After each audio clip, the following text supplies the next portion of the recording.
ખેડૂ માણસ છેલ્લે કથામાં બેસીને કથા સાંભળે, છેલ્લે લાસ્ટમાં એનો પોતરો સાથે છે, દીકરાનો દીકરો મેલા ઘેલા જૂના કપડા પહેરે છે, માથા પર નાનું પાઘડું બાંધેલું છે, અને ખેતીમાં કામ કરનારો આપણો આહિર.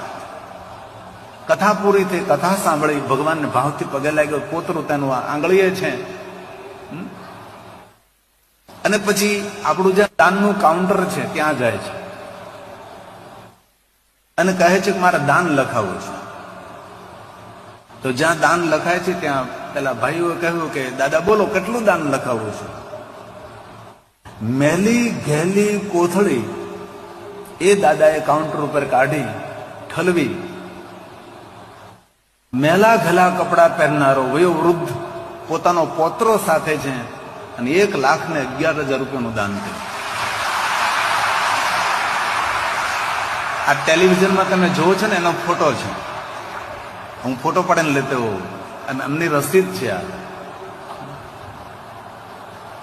એના પોત્રને સાથે રાખીને એટલા માટે આ તમે જો ટેલિવિઝનમાં તેનો ફોટો,